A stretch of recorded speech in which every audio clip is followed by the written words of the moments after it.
Pahala bagi wanita hamil. Pertanyaan: adakah hadis yang menerangkan pahala bagi ibu yang sedang hamil?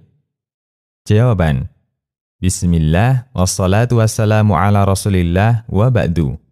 Terdapat sebuah hadis yang menyatakan bahwa Salamah, wanita yang merawat Ibrahim, putra Nabi Shallallahu Alaihi Wasallam, pernah bertanya, "Ya Rasulullah, Anda sering memberi kabar gembira dengan amal kepada para lelaki, tapi Anda tidak memberi kabar gembira kepada para wanita."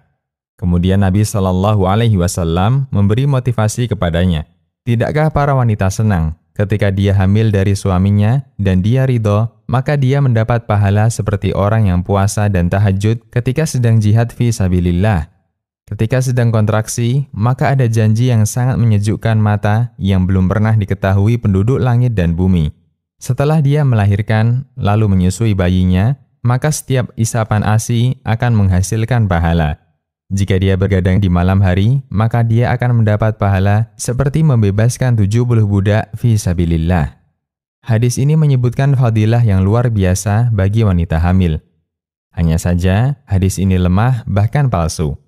Karena dalam sanadnya ada perawi bernama Amr bin Sa'id al-Khawlani. Kata Adz-Dzahabi, al-Khawlani banyak membawakan hadis palsu. Ibnu Hibban menilainya sebagai hadis dusta, palsu, al-majruhin. Demikian pula penilaian Ibnul Jauzi dalam Al-Mawdu'at. Meskipun demikian, bukan berarti wanita hamil tidak memiliki keistimewaan. Setidaknya, wanita subur merupakan wanita pilihan Rasulullah Shallallahu Alaihi Wasallam. Dalam hadis dari Ma'qil bin Yasar radhiyallahu anhu, pernah ada orang yang mendatangi Nabi Shallallahu Alaihi Wasallam dan menyampaikan keinginannya.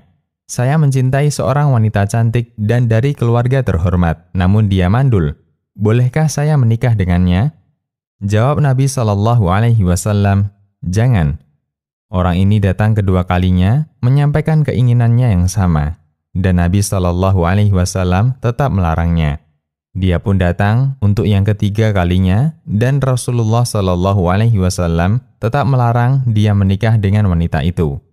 Hingga akhirnya beliau bersabda, yang artinya, menikahlah dengan wanita yang penyayang dan subur, karena saya membanggakan banyaknya kalian pada seluruh umat.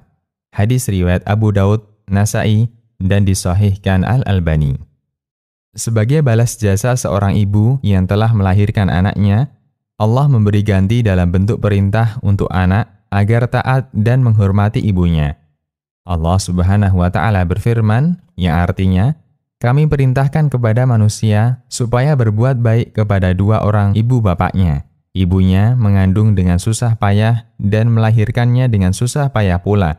Mengandungnya sampai menyapihnya adalah 30 bulan. Quran Surat Al-Ahqaf ayat 15. Nabi Shallallahu Alaihi Wasallam juga memberi jaminan. Resiko apapun yang diderita wanita ketika hamil, terutama yang mengancam kematian, akan dinilai sebagai syahid.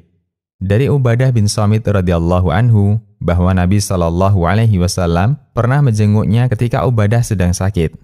Di sela-sela itu, Nabi Shallallahu Alaihi Wasallam bertanya, tahukah kalian siapa orang yang mati syahid di kalangan umatku?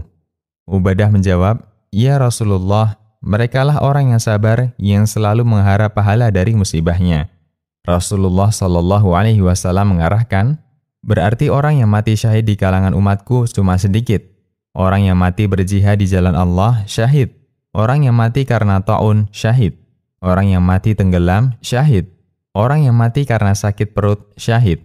Dan wanita yang mati karena nifas, dia akan ditarik oleh anaknya menuju surga dengan tali pusarnya. Hadis riwayat Ahmad dan dinilai sahih li ghairihi oleh Syu'aib al-Arnaud. Dalam hadis lain, dari Jabir bin Atik, bahwa Rasulullah Shallallahu Alaihi Wasallam pernah menjenguk Abdullah bin Thabit. Ketika itu beliau sedang pingsan karena sakit. Di tengah-tengah itu ada orang yang menyinggung masalah mati syahid. Lalu Nabi Shallallahu Alaihi Wasallam bertanya, siapa yang kalian anggap sebagai mati syahid? Mereka pun menjawab, orang yang mati di jalan Allah. Kemudian Nabi Shallallahu Alaihi Wasallam memberikan pengarahan yang artinya, mati syahid ada 7 selain yang terbunuh di jalan Allah. Orang yang mati karena ta'un, syahid. Orang yang mati tenggelam, syahid. Orang yang mati karena ada luka parah di dalam perutnya, syahid. Orang yang mati sakit perut, syahid. Orang yang mati terbakar, syahid. Orang yang mati karena tertimpa benda keras, syahid. Dan wanita yang mati sementara ada janin dalam kandungannya. Hadis riwayat Abu Daud dan disahihkan Al-Albani. Karena itulah Rasulullah SAW memerintahkan agar anak selalu memperhatikan ibunya. Dari Abu Hurairah radhiyallahu anhu, beliau bercerita, seseorang datang kepada Rasulullah SAW dan berkata, "Wahai Rasulullah, kepada siapakah aku harus berbakti pertama kali?" Nabi SAW menjawab, "Ibumu." Dan orang tersebut kembali bertanya, "Kemudian siapa lagi?" Nabi SAW menjawab, "Ibumu." Orang tersebut bertanya kembali, "Kemudian siapa lagi?" Beliau menjawab, "Ibumu." Orang tersebut bertanya kembali, "Kemudian siapa lagi?" Nabi SAW menjawab, "Kemudian ayahmu." Hadis riwayat Bukhari dan Muslim. Bukankah ini semua membanggakan bagi para wanita yang hamil? Demikian, Allahu a'lam.